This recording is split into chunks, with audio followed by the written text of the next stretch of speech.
आल्याला भगवंत असा अलगद नेतो नाही का, दात सुद्धा रक्त देत नाही, असं ही भक्तीची महिमा आहे. म्हणून ज्याच्याकडे भक्ती आहे त्या भक्तीचा फायदा घ्या नाही का. नुसतं एवढी भक्ती करू नका का त्या भक्तीनं नाही का, भक्ती एवढी शिक करू नका. त्या भक्तीनं तुमचं तर काय, तुमचं स्वतःच भलं होणार नाही. 42 पिढ्या कुठं बघितल्या. म्हणून आपण आपला उद्धार तर झालाच पाहिजे, आपल्या येणाऱ्या 21 पिढ्यांचा सुद्धा उद्धार व्हायला पाहिजे. अशी भक्ती करा नाही का, अशी भक्ती करा का आपल्याला नरकाचे दरवाजे सर्व बंद आणि स्वर्गाचा दरवाजा चालू असला पाहिजे. अशी भक्ती करा नाही का. कारण काय आहे माहित आहे का, जे पेरा ते उगवेल. करना था तो किया नहीं अब क्यों पछताए, बोया पेड़ बबूल का अमवा कहाँ से पाए. भैया जब करना था तो आपने किया नहीं, अब क्यों पछताए. अरे बोया पेड़ बबूल का, बबूल बाबरीचं झाड लावलं आणि आंब्याची अपेक्षा करीत आहे, अमवा कहाँ से पाए. बाबरीचं झाड लावल्यानंतर बाबरी काय मिळेल, काटे मिळतील, काटे. आंबा भेटणार नाही. जसं कराल तसं पेराल तसं उगवेल नाही का. जसं कराल तसं उगवेल, जसं पेराल तसं उगवेल, जसं कराल तसं भराल. येथे तर कराल आणि येथे तर भराल, येथे तर कर येथे तर भर, जगशील किती वर नाही का. या हाताने कर वेडे या हाताने भर, येथेच कर आणि येथेच मर. म्हणून जे काही करायचं आहे, काय करायची आहे, भक्ती करा. कशासाठी, ती कोणाला दिसली पाहिजे भक्ती. हा सर्वांनी मुसके बांधून नाही का, चहाची आठवण आली. भक्ती ही आम्हाला दाखवण्याची नाही, कोणाला दिसली पाहिजे, भगवंताला दिसली पाहिजे भक्ती. आम्हाला दाखवून काय करता तुम्ही, हा आम्हाला दाखवून करायचं काय. आम्ही काही तुम्हाला काशीला घेऊन जाता, आम्ही काशीला, आम्ही तुम्हाला नरकात घेऊन जाऊ. आम्हाला दाखवसाल तुम्ही, तर दाखवल्यानं भक्ती नाही साकारवत. जी भक्ती दाखवायची असेल तर भगवंताला, जी साधना करायची असेल तर भगवंताची, आणि ती त्याला आवडली पाहिजे, ती त्याला आवडली पाहिजे. ती भक्ती करा. इतरांना आवडेल ती भक्ती करू नका. तुम्हाला आवडेल ती भक्ती करू नका. तुम्हाला आवडीची भक्ती करू नका. भगवंताला आवडेल ती भक्ती करा. आवडते मज कन कन तिथला, ज्या नाही का त्या भगवंताला कण कण आवडते तिथला का, जिथं प्रेम आहे, ज्या ठिकाणी वात्सल्य आहे, ज्या ठिकाणी भाव आहे, त्या ठिकाणचा एक एक कण त्याला आवडतो. म्हणून भगवंत कुठे येऊन राहिला, कुठे आला भगवंत, कुठे आला, वैकुंठ सोडून संत सदनी राहिला. कुठे आला, त्याला संतांच्या घरामध्ये आवडतं. जिथं प्रेम आहे, जिथं भक्ती आहे, तिथं भगवंताला आवडतं येणं. त्या घरामध्ये तो घर सोडत नाही.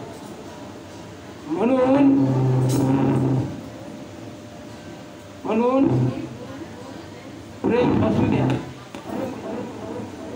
मनामध्ये प्रेम असू द्या, भावातून प्रेम प्रकट करा, भगवंताला अर्पण करा. जोपर्यंत त्याला अर्पण करणार नाही तुम्ही, तोपर्यंत त्याचा फायदा तुम्हाला काहीच होणार नाही का. म्हणून ज्ञान आणि वैराग्य ही जी आहे, ही तीच गोष्ट आहे ज्ञान आणि वैराग्य, ज्ञान आणि वैराग्य भक्तीनं सांगितलं त्यांना. बाबा रे आता काहीसे तुम्ही म्हणून त्यावेळेस नारद मुनी गेले आणि म्हणतात, नारद मुनी मंत्र घेतला, ओम ब्रह्मणाय नमः, ओम ब्रह्मणाय नमः हा मंत्र घेतलेला आहे. आणि मंत्र म्हणत म्हणत म्हणत दूर निघून गेल्या आणि एवढी भयानक तपश्चर्या केली, एवढी भयानक तपश्चर्या केली की त्या तपश्चर्येमध्ये त्याला असं वाटायला लागलं की युग निघून गेले आणि असं वाटायला लागलं का मी आता चतुर्देव बनलेला आहो. मग आता बनलो का नाही बनलो, कोणी तर आपल्याला आशीर्वाद द्यासाठी आलं नाही, कोणी उभं नाही आपल्याजवळ. मग आता आपणच ठरवाव का यामध्ये आपण चतुर्दिवस बनलो का नाही बाई, चतुर्दिवस बनलो का नाही बनलो हे बघायचं. म्हणून त्यांनी एक युक्ती केली. सूर्याला म्हणतोय, हे सूर्यदेव तर अस्त होऊन जा. आता त्यावेळेस काय केलं, भगवान विष्णूचा खेळ अस्त खरंच झाला. हा त्याला असं वाटलं, हा आपण चतुर्देव झालो, आता चल सूर्योदय होऊन जा. लगेच सूर्योदय झाला. मग आता असं वाटलं नारदाला का मी आता चतुर्देव झालो. म्हणून त्या मोठ्या थाटामाटामध्ये निघाला, एका राजाच्या नगरामध्ये आला. त्या राजाचं नाव होतं शिलनिधी राजा आणि त्याच्या मुलीचं नाव होतं श्रीपदा. आणि त्यानं बघितल्याबरोबर त्याला असं वाटलं, ब्रह्मा विष्णू महेश या तिघांनाही पत्नी आहेत, मी चतुर्देव झालो, मला पण पत्नी हवी. म्हणून मला आता ही इतसा शिलनिधी राजाची जी मुलगी आहे अति सुंदर रूपवान आहे, त्याच्या पत्नीचं नाव श्रीमती होतं आणि हे श्रीपदा. असं वाटलं त्यांना का हिच्या सोबत आता आपण विवाह केला पाहिजे. तात्काळ त्यावेळेस हा गेल्याबरोबर नारदांचा तिथं आदर सत्कार करण्यात आला. म्हणजे श्रीमती आणि शिलनिधी राजा त्यांनी अरे चतुर्देव आले, चतुर्देव आले असं म्हणत म्हणत त्यांचा आदर सत्कार. त्यांना आता यकीन वाटलं का मी चतुर्देव झालो म्हणून. त्यांचा आदरातिथ्य केलं, हातपाय धरलं नाही का त्यांचं त्या पद्धतीनं. आणि मग ते आसनस्थ बसवलं. बसवत असताना मग सांगितलं त्यांना का तुम्ही कशासाठी आले. मग त्यांनी त्यांची मागणी, मी वा असं आता चतुर्देव बनलेला आहो, मी एका शोधामध्ये आलो. त्याच वेळेस शिलनिधी राजा म्हणतोय, नारद मुनी माझी मुलगी उपवन झालेली आहे श्रीपदा, आता मग तिचं आपल्याला विवाह करायचा आहे. तर एखादा वर निश्चित चांगला जर मिळाला तर चांगलं होईल बा. तर नारद मनातल्या मनात हाताला लागला का मी ज्याच्या शोधामध्ये आलो ते आता सिद्ध होणार. मग तिची मागणी काय आहे. म्हणून हे म्हणत असताना तिची मागणी काय होती का मला विष्णू सारखा एखादा सुंदर असा पती मिळावा असं त्या मुलीची, त्याच्या शिलनिधी राजाच्या मुलीची मागणी होती. मग अशामध्येच काय झालं का हे नारद मुनी म्हणतो बरं ठीक आहे. मग आता स्वतःला ज्यावेळेस त्यांनी म्हटलं का कोणासारखं पाहिजे बा, बघा इथं आशय किती जबरदस्त आहे, लक्षात ठेवा. ऐकायला येतं तुम्हाला. इथं मग त्यांनी लक्षात आणलं का कोणासारखं पाहिजे आपल्याला. कोण म्हटलं होतं, त्या मुलीला म्हटलं का मला कोणासारखा पती पाहिजे, विष्णू सारखा. मग माझं विष्णू सारखं मुख नाही आहे, मग माझं मुख कसं पाहिजे, विष्णू सारखं असलं तरच मी विष्णू होईन ना. गेला कुठं, थेट विष्णूजीकडे गेला आणि म्हणतोय, हे प्रभू मी तुम्ही त्रिदेव, मी चतुर्देव आलो. अरे ये नारदा, ये नारदा नाही चतुर्देव आहो मी, चतुर्देव. अहंकार वाटला होता. बरं बरं ये ये. बरं कशासाठी आला. काही नाही मला, हे विष्णू मला काही नाही, मला तुमच्यासारखं फक्त रूप द्या, हरिरूप द्या. तुमचं नाव हरी आहे ना, हरिरूप. तथास्तु. यावेळेस हरिरूप म्हटल्याबरोबर मग जेव्हा इथं जे श्रीपदा होती, इथं जे स्वयंवर चालू होतं त्या स्वयंवरामध्ये सर्व राजे महाराजे देव सर्व आले आणि नारदही गेला. नारदाला असं वाटलं का आता आपल्याला हिनं पती कोणता मागितला होता, कोणासारखा, विष्णूजी सारखा. मग मी विष्णूजीचं तोंड मला मुख आहेच असं म्हणत तो ज्या वेळेस तिथं आपल्या पंक्तीमध्ये बसला त्यांच्या सर्वांच्या, मग ती हार घेऊन आली आणि हार घेऊन येता येता येता येता प्रत्येकाकडे गेली पण टाकला नाही. नारदाकडे आल्यानंतर नारदाच्या गळ्यात टाकला नाही, ती निघून गेली. त्याला असं वाटलं मी दिसलं नसेल तिला, म्हणून हा इथून निघाला पुन्हा दैनीत लागला.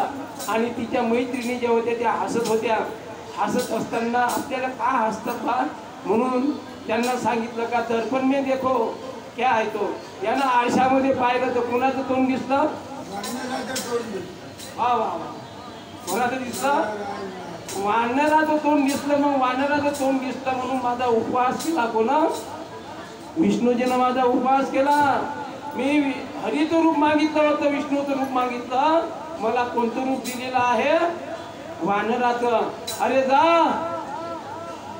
श्राप देतो तुला. हा श्राप आहे. कोणाला? विष्णूजीला. मी जसं पत्नीच्या वियोगामध्ये तळपता, मला पत्नी नाही मिळाली, मला मी मागितलेलं मुख होतं विष्णूचं हरीचं, पण मला वानराचं रूप दिलं. अरे जा, तुला येणाऱ्या जन्मामध्ये वानराचाच सपोर्ट राहील. वानरामुळे तुझा विजय होईल. वानराला तुच्छ मानलंस ना तू, वानरामुळेच तुझा विजय होईल. आणि बघ मी तुला श्राप देतो पुन्हा. एक श्राप असा देतो का मी पत्नीच्या वियोगामध्ये तळपता, पण तू येणाऱ्या युगामध्ये, राम युगामध्ये, त्रेता युगामध्ये तुझी जी पत्नी आहे होईल तिचं एक दुष्ट राक्षस अपहरण करल आणि तुला त्या योगामध्ये तळपशील तू. हा दिला श्राप. हा खरा श्राप कोणाला दिला? हा, पण हा त्यांना श्राप होता का? तसं जर बघितलं तर हा कोणाला होता? हा लक्ष्मी मातेला श्राप बसला. काय एक दुष्ट राक्षस तुझ्या पत्नीचं अपहरण करल. यानं पण नारदानं लक्ष्मीचं अपहरण निश्चित केलं. कोण? नारदानं. एक दुष्ट राक्षस अपहरण करल. तो खरा श्राप कोणाला बसला? लक्ष्मीला बसला. म्हणून लक्ष्मीला श्राप दिला. ए नारदा, माझी काही चुकी नसताना, माझा काही अपराध नसताना मी भक्तांच्या आणि भगवंताच्या रूपामध्ये कधीही आडवी येत नाही.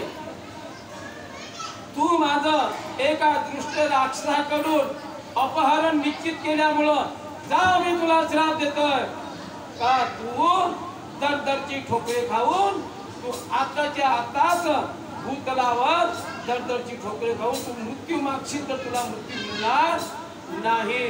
समजा हा दिला, हा त्यांना श्राप दिला. मग याचा जन्म पहिला याच्यानंतरचा जन्म झाला कोणता? उपहरण गंधर्व. नारदाचा जन्म त्याच्यानंतरचा उपहरण गंधर्व. हा ज्या वेळेस विष्णू लोकांमध्ये एक मोठा भोज ठेवला होता, त्यामध्ये गंधर्व सर्व किन्नर गायन करते तुझा.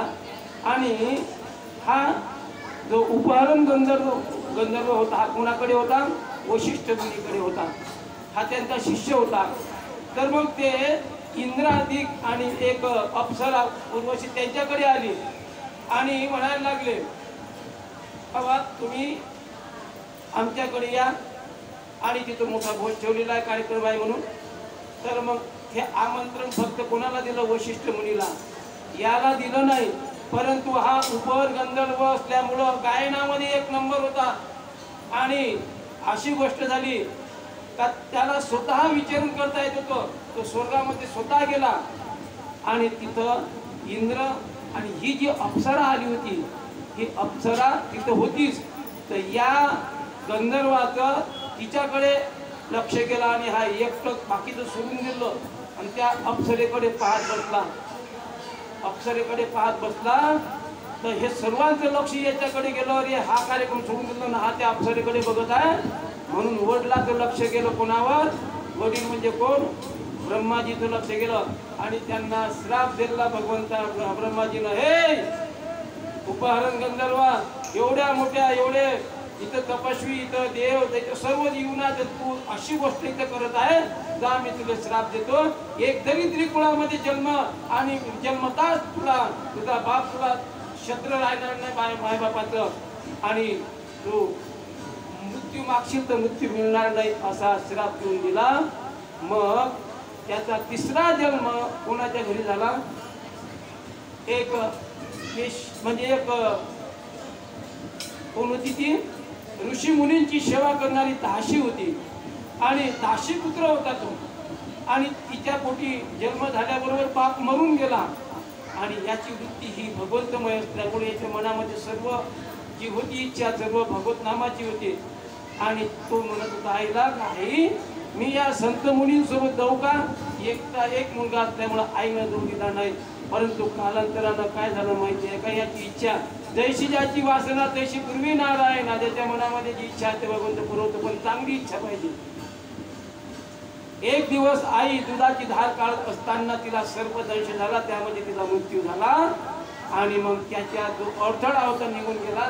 मग त्या ऋषी संत मिळांसोबत गेला, चांगली भक्ती करू लागला. भक्ती करता करता मग एवढी भक्ती केली पण तू भगवंतांनी मग विष्णूजीला दर्शन दिलं आणि सांगितलं, हे तुला 3 जन्मामध्ये तुला एकदा चुकलं बा, 3 जन्म घ्यावं लागले, आता तू भक्ती कर माझी, मी तुला पूर्व पदावर नेऊन ठेवतो. पण एवढी भक्ती केली प्रत्यक्ष भगवंत आले आणि आपल्या धामामध्ये घेऊन गेले नारदाला, आणि ते नारद या रूपामध्ये आले. बोला नारद भगवान की राधे राधे राधे राधे राधे राधे. असं नारदांचा पूर्वजन्म. यानंतर थोडक्यात आपला आजच्या कथेतला एक आशय आहे, तो आहे फक्त धुंदुकारी आणि नाही का जे आहे जिच्या पोटी ज्यानं जन्म घेतला, धुंदुली आणि धुंदुकारी, तर असा तो एक आशय बघा झाला असेल तर तो थोडक्यात आपण सांगू आणि आपली सेवा संपूर्ण करू. तत्पूर्वी आपण एक गजर घेऊ.